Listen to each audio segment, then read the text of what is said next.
Everyone, আমি Sanchita and welcome back to my channel stylish Sanchita. আজকের ব্লগটা শুরু করার আগে সবার ফার্স্টে বাইরের ওয়েদারটা দেখিয়ে দিই যে আজকে কীরকম ঠান্ডা। আজকে তাই বলে একটুখানি কুয়াশা পড়েনি, কিন্তু ভালোই ঠান্ডা আছে। ঘরের ভিতরে তো দুটো হিটার জ্বলছে, দুপাশে দুটো। আর এখন আমরা বাইরে যাচ্ছি। সোনা বাবা, সোনা বাবা। বাইরে এত ঠান্ডা যে দরজা জানলা খোলাই যায় না, হু হু করে হাওয়া আসে। পুরো দিন এরকমই ওয়েদার থাকবে, কোনো রোদ্দুর উঠবে না।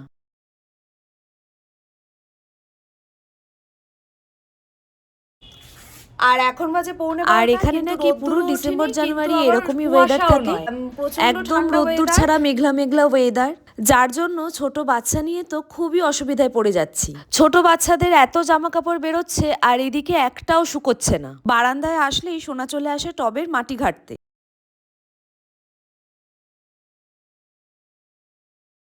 রেখে দাও।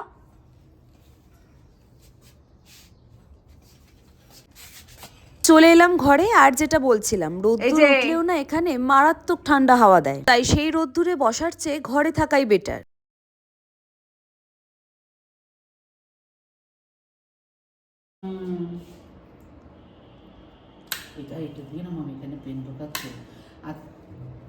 এখন সারাদিন ধরে সোনা বাবা স্কেচ পেন দিয়ে পুরো দেওয়াল জুড়ে আঁকতে থাকে, আর যতক্ষণ আঁকতে থাকবে ততক্ষণ আমাদের শান্তি।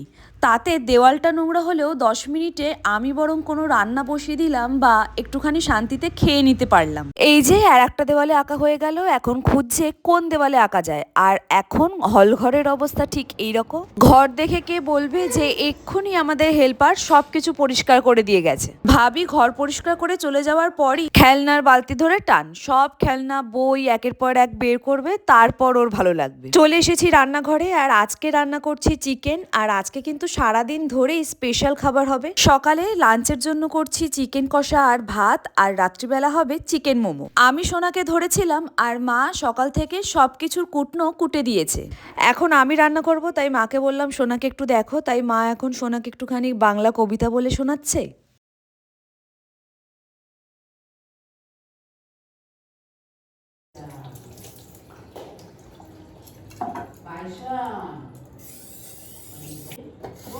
আজকের চিকেনটা একটু ঝালঝালি করব, প্রচণ্ড ঝাল খেতে ইচ্ছে করছে। প্রথমে টক দই আর পেঁয়াজ আদা রসুন কাঁচা লঙ্কা টমেটোর পেস্ট দিয়ে চিকেনটাকে ভালো করে ম্যারিনেট করে রাখলাম।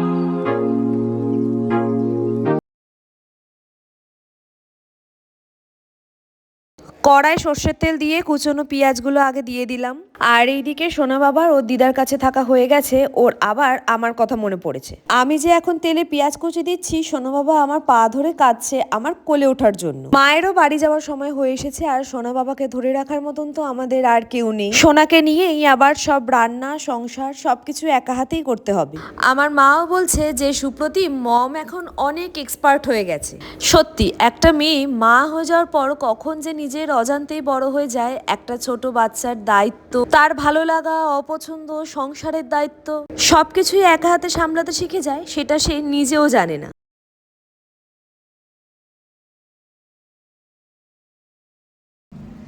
তুমি কি করছো? তুমি কি করছো? মাটি ঘাটে না, মাটি ঘাটে না। সোনাকে নিয়ে মা এখন বারান্দায় বসে আছে, আর বারান্দায় যাওয়া সোনা বাবা যা কিছুই করুক না কেন, ওর শুধু একটাই চাওয়া, ওর মা যেন ওর পাশে বসে থাকে। আমি 1 সেকেন্ডের জন্য রান্নাঘরে এসে কিছু করতে গেলে সঙ্গে সঙ্গে ওর আমার কোলে ওঠা চাই। আর দুপুরের মাংস রান্না করা হয়ে গেছে। এরপর আমার একটা পার্সেল এলো। আমার মেজমাসির ছেলে ডোডো, তার বউ শুভেচ্ছা, সে বিজনেস করে, তাই শুভেচ্ছার থেকে আমি এরকম শীতে পরার স্টাইলিশ দুটো জ্যাকেট অর্ডার করেছি। আর 31 যেহেতু আমাদের টাউনশিপে পার্টি আছে, তাই ভীষণ টেনশনে ছিলাম যে 31 আগে এই জিনিসগুলো আসবে নাকি, কিন্তু একদম কারেক্ট টাইমে এসে গেছে। আর জ্যাকেটগুলো দেখতেও খুব ভালো হয়েছে।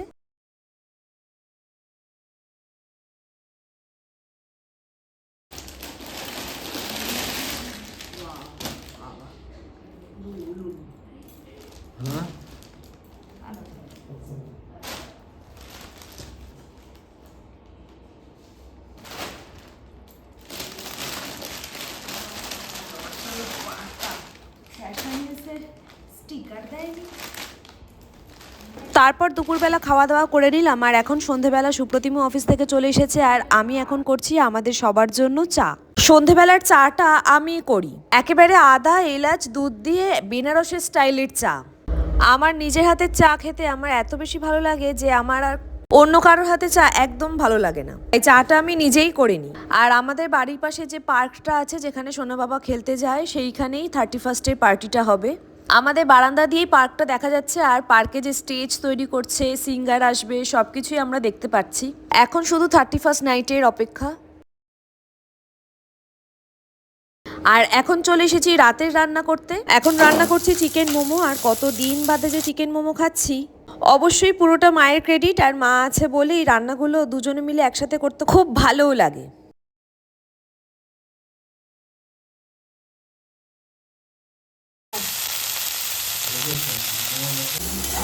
মোমো তৈরি করার জন্য সবার ফার্স্টে পেঁয়াজ আদা রসুন ক্যাপসিকাম এগুলোকে তেলে হালকা নেড়ে চেড়ে নিলাম, আর চিকেনটাকে ভালো করে মিক্সারে গ্রাইন্ড করে নিলাম। এখন চিকেনটাও এই পেঁয়াজ আদা রসুনের মধ্যে দিয়ে দিচ্ছি।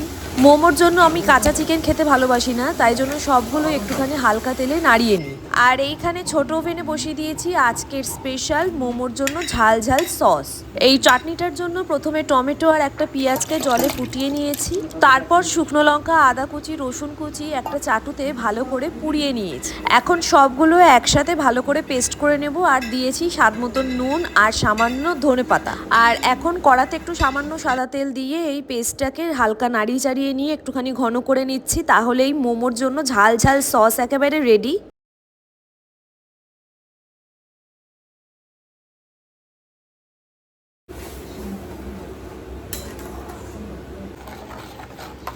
এখন আমি আর মা বসে গেছি মোমোটা রেডি করতে, আর সোনা বাবাকে নিয়ে মোমো রেডি করা।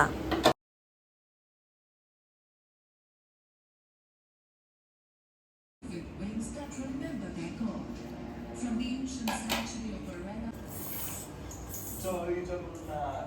ফাইনালি বন্ধুরা এসে গেছি পুরী 1 নম্বর প্ল্যাটফর্মে। ট্রেন ঢুকেছে, বেশ ভালো ঠান্ডা রয়েছে এই পুরীতে এখন।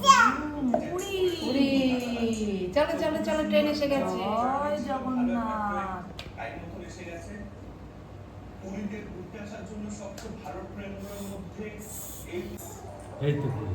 বন্ধুরা আমরা যখন কোথাও ঘুরতে যাই, আর মোমোটা এখানে স্টিমে দিয়ে দিয়েছি, আর একদম রেডি হয়ে গেছে। এখন গরম গরম সার্ভ করার পালা। আর দেখো মোমোটা কি দারুণ দেখতে হয়েছে, আর তার সাথে খেতেও। যদি আসো তাহলে অনেকই অসুবিধা হবে, যেহেতু 144 বছর পর এই মহাকুম্ভ মেলা এসছে। সবার মনের ইচ্ছা একবার হলেও অমৃত। ভিডিওটা এখানে শেষ করলাম। যদি ব্লগটা ভালো লেগে থাকে তাহলে অবশ্যই একটা লাইক করো, আর আমার চ্যানেলকে সাবস্ক্রাইব করতে ভুলো না। টাটা।